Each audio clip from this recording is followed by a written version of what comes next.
Off the rugged coast of Normandy, something otherworldly happens twice a day. The ocean vanishes, then without warning it rushes back in like a beast unleashed. And at the center of this watery drama, Mont Saint-Michel, a towering island of stone and dreams rising from tidal flats like a mirage, and yet it's entirely real. You might have seen it in pictures, but trust me, nothing prepares you for standing in front of it. It looks like a place wrenched straight from fantasy, but Mont Saint-Michel is more than a postcard or bucket list landmark. It's a riddle in rock, a blend of natural marvel and centuries of grit, faith, and imagination. And yeah, it looks like it shouldn't exist. But here it is, 80 meters tall, layered in stone and history. Was it built to be a fortress, a monastery, a power statement, or just sheer architectural madness? Well, today we're digging deep through sand, stories, and centuries to uncover the truth about this impossible place. If you like your history with a side of mystery and a dash of dramatic flair, go ahead and hit that subscribe button. You won't want to miss where this story goes. Legend says it started with a dream, literally. Back in the year 708, the bishop of Abbey had a vision of the archangel Michael. It wasn't just a friendly dream. Michael told him to build a church on top of Mont Saint-Michel, the rocky island that would later become Mont Saint-Michel. The thing is, Aubert ignored the angel. Once, twice. Michael wasn't playing anymore. He supposedly poked a hole in Aubert's skull to get his attention. You can actually see the skull today at Saint-Gervais Basilica. It's got a hole, just saying. So finally, Aubert listens. He gets builders to the island and establishes a small sanctuary dedicated to Saint Michael. At the time, it was modest, but word got out. Pilgrims began showing up. The place became a beacon of divine power and protection. Over time, a group of Benedictine monks arrived, and that's when things really took off. These weren't just monks with rosaries. They were organized, disciplined, and ambitious. The abbey began to grow, both physically and spiritually, into something much larger than anyone had dreamed. And here's a fun moment. Imagine dragging stones across shifting sands, trying not to get stuck or drowned by the tides. All because your bishop said an angel poked his head.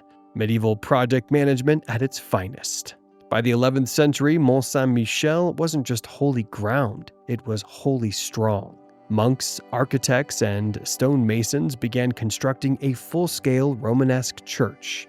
They didn't build on the rock, they built into it. They carved crypts, stacked chapels, and balanced the whole thing like a stone layer cake. But they weren't just worried about worship. Normandy was a hotbed of conflict. Invasions, power struggles, and sieges were common. Mont Saint-Michel became a spiritual shield and a military one. During the 100 Years' War, the English tried again and again to take the island. They never succeeded.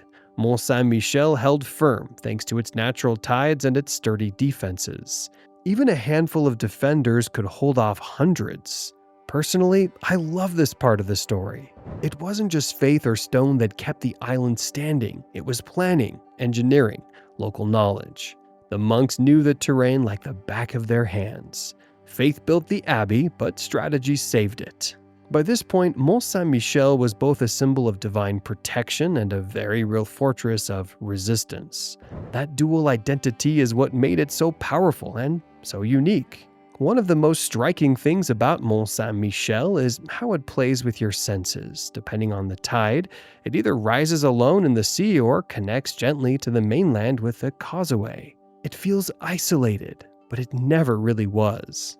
The tides themselves are wild. They can shift by up to 15 meters faster than a person can run. They created an illusion of solitude, like the mount was floating. But locals always knew when to cross. They learned to read the moon, the wind, even the smell in the air. Pilgrims called miquelots would trek across dangerous sands barefoot, singing hymns and dodging whirlwinds. Some didn't make it. The journey was part of the penance. If you reached the abbey, you earned your blessing. But the tides weren't just a test, they were defense. and they made the Abbey feel otherworldly, like it wasn't quite attached to the rest of the world. And honestly, when you walk the same path today, even with modern bridges, it still feels unreal. You can't help but feel you're walking into a legend, not a landmark. Fast forward to the late 1700s, the French Revolution hits like a hammer. Monasteries across France are shuttered. Mont Saint-Michel is stripped of its religious role and turned into something completely different, a prison. Yes, this epic monument to faith becomes a grim holding cell for political prisoners, monks, and misfits. They even gave it a nickname, the Bastille of the Sea. Walls that once echoed with chants now echoed with chains. Cells replaced sanctuaries. It was a brutal chapter, and honestly, one that nearly destroyed the site altogether. But as the 19th century rolled in, something shifted. Writers and artists, people like Victor Hugo, began fighting to save the Abbey. They called it a treasure, a wonder, a jewel of French heritage.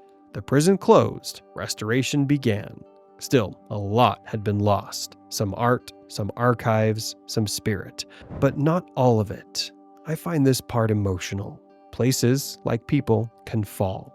They can be forgotten, even abused. But with enough care, they can come back. Today, Mont Saint-Michel is a UNESCO World Heritage Site, and yeah, it deserves every bit of that status. Over 3 million people visit each year. Pilgrims still come, some for faith, others for wonder. The Abbey has monks again, too. Since 2001, the monastic fraternities of Jerusalem chant daily prayers in the same halls that rang with silence for centuries. It feels right, like the mount is remembering itself. Engineers also gave Mont Saint-Michel its island back. For years, sediment buildup from a causeway was turning it into a landlocked hill. But in 2015, a new bridge and dam system restored the tidal flow. Now the sea dances around it like before. Standing at the top, looking out over the bay, it hits you. This place isn't just stone and history, it's living memory. It's defiance and devotion in physical form. And yeah, it still messes with your sense of reality in the best possible way. So, what is Mont Saint-Michel, really? A fortress, definitely. An abbey, undoubtedly. But also an illusion crafted by humans and tides and time. It stands because people believed in something greater, because they dreamed big even when it didn't make sense. And that's what makes it timeless. If you're into stories where history meets myth, where architecture hugs the sea, and where humans push the limits of what's possible, you're in the right place. Thanks for watching. Don't forget to like, comment, and subscribe for more journeys like this one. Who knows where we're heading next?